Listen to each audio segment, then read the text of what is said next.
C'est vrai qu'à l'école, nous avons tous reçu le catalogue des temps unitaires. Mais je tiens à préciser que pour une première fois, vous pouvez utiliser ces temps unitaires-là. Mais pour le long terme, vous devez vous-même les déterminer à partir du rendement de vos propres ouvriers. Cela vous éviterait beaucoup d'ennuis sur vos différents chantiers ou même en entreprise. Bonjour, Evra Kwasi, ingénieur en génie civil et hydraulique. Aujourd'hui, nous parlerons du planning. La planification est l'activité qui consiste à déterminer le déroulé des différentes étapes d'un projet, ordonnancer et découper les différentes tâches à effectuer, estimer les charges de travail correspondantes à ces tâches et affecter les ressources nécessaires à leur réalisation. Le planning permet d'analyser les écarts entre les objectifs réalisés et objectifs prévus.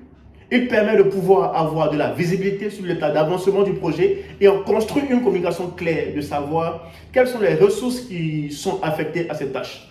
De façon plus claire, le planning est un organigramme de travail, un calendrier détaillé permettant d'organiser les tâches à effectuer. Quel est l'impact du planning sur un projet? Une mauvaise étude du planning en amont aura forcément un impact négatif sur le projet. En effet, le planning permet de déterminer les dates de début et de fin du projet, les tâches avec marge d'exécution et les tâches sans marge d'exécution. Il faut préciser que l'ensemble des tâches sans marge d'exécution d'un projet constitue le chemin critique, peut être défini comme la colonne vertébrale du projet. Précisons qu'un projet peut avoir plusieurs chemins critiques.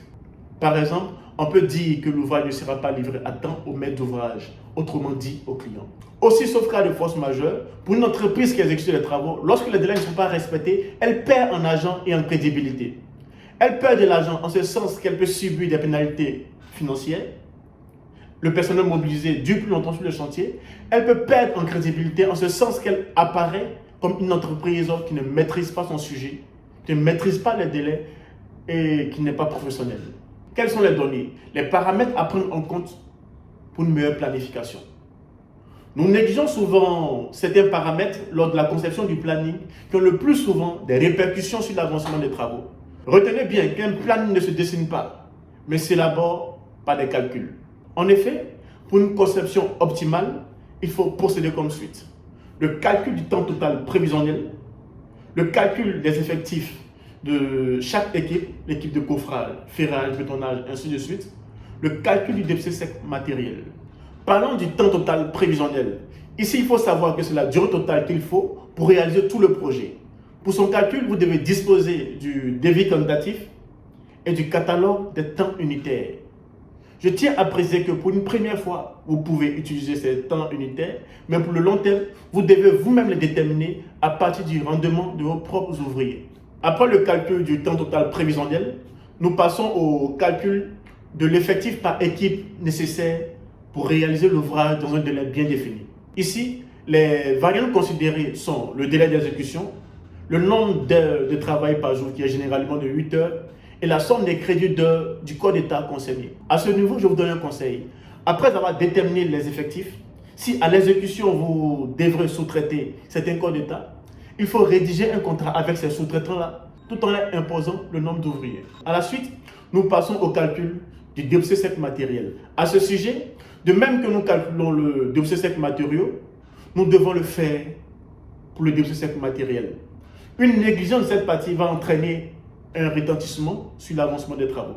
Prenons le cas de la bétonnière. Vous convenez avec moi qu'il existe plusieurs types de bétonnières, de contenance et de rendements différents. Si vous voulez atteindre un objectif en termes de quantité de béton coulé par jour, bien évidemment, il faut avoir certaines informations techniques comme le rendement et le temps de rotation. À ce niveau, n'ayez pas peur d'exposer vos besoins réels avant d'entamer un projet. Même selon vos calculs, si vous avez besoin d'un certain nombre de bétonnières ou même d'une grue, mais de n'importe quel matériel sur vos chantiers pour pouvoir respecter vos délais, informer vos employeurs ou même vos collaborateurs. Ça vous aidera à gagner plus en crédibilité. Je sais très bien de quoi je parle. Quelles sont les données supplémentaires à prendre en compte? Le plan d'exécution des travaux à lui seul est insuffisant pour mener à bien un projet. Il faut également planifier le matériau pour éviter les retards d'approvisionnement. Le matériel, un plan de matériel est nécessaire. Il est très important même lorsque vous avez plusieurs chantiers à la fois. Ça vous évite des dépenses inutiles. Il faut également planifier la main-d'œuvre pour que chacun ait une idée claire de sa période d'intervention. À tous ces plannings que nous avons cités, n'oubliez pas aussi d'y ajouter un plan de décaissement. Tous ces points-là doivent être traités avant le démarrage du projet et nous devons l'actualiser pendant son avancement.